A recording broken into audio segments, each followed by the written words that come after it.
Yan. Ganun lang. Okay. Tapos ang pang-press mo naman ng clutch pedal, yung tip ng paa. Ayan, dulo. Yan, katulad nung ginagawa ko. Ayan. Tapos pag i-release mo ang clutch, lagi mong tatandaan gradual. Dahan-dahan. Anong mangyayari? Pag mabilis ang bitaw, mamamatay. Okay, lalo sa starting. Katulad ito, nakahinto tayo. Gusto mo siyang pagalawin na. Gusto mo nang mag-move. Pag mabilis yung bitaw mo ng clutch, mamamatay yung makina. Kailangan gradual ano. Di ba, pernes mo siya. Dahan-dahan bitaw. Yan. Ganun lang kabagal. Antayin mo siyang gumalaw. Yan. So, ganun. Tapos dito sa brake at gas, yung sakong nakalapat sa flooring, yan, hindi nakaangat kasi tip lang din ang pang-press. Yan. Basta dito sa brake at gas, ma'am, no, itong dalawang pedal na to, ipagpalagay mo na sensitive yan. Hindi mo kailangan lagyan ng mabigat na pressure yung brake at gas. Okay? Kasi pag mabigat yung pressure mo dito sa brake pedal, sudden brake yon, pwede kang banggain sa likod. Biglang tigil yon. No, malakas yung kapit niyan. So yun, pag slow down ang intention, gently lang. Tapos, hanggang doon na lang. Huwag mo na siyang ilubog para mag-slow down siya. Pag nilubog mo kasi yun, titigil na bigla yun.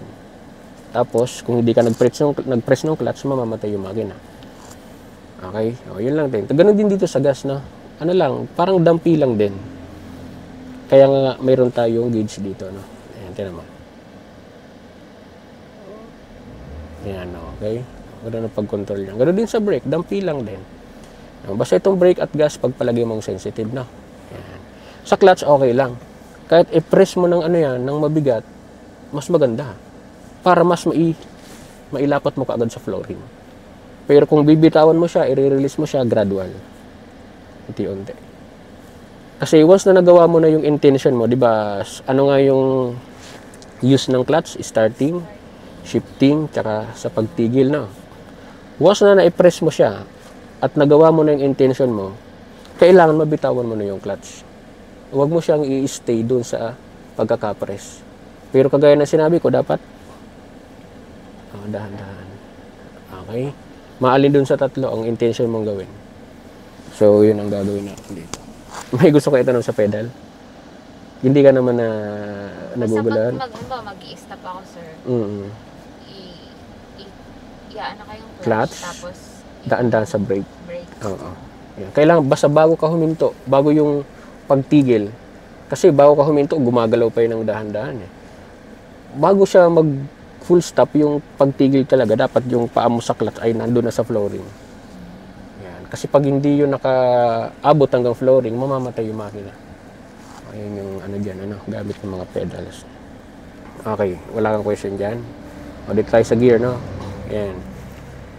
So, dito naman sa gear, meron tayo ditong mga number. May guide, no? May pattern. 1, 2, 3, 4, 5. So, 5 speed transmission tayo. Reverse dito. Yan. Ito yung guide kung saan ito yung paggalaw ng gear. Ayan, kaya may mga guhit-guhit. Kita mo tong in between ng 3 at 4. Ito, no? Ayan. Wait lang. Para mas kasi manual tayo eh. Ayan. Itong guhit na to, ang pinakang center niyan ito. Ayan. Kaya kung mapapansin mo, nakatayo yung shift knob, no? Yung cambio. Nandito siya ngayon nakalocate sa gitna. Itong guhit na to, yan yung galawan ng neutral, no? Papunta sa mga gear. Ito siya. Kung gagalawin ko siya, ito siya. From the center, dadaling ko dito papunta sa left, no? Yan. Ito siya. Parang dinaanan ko yung guhit, no? Pag binitawan ko to, bumalik siya sa gitna. Okay, ganun din sa kanan, daling ko sa kanan. Tapos bibitawan ko. Ayan.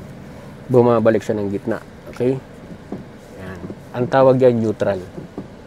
Okay, walang naka-engage na gear. Okay? Ayan, naka-neutral.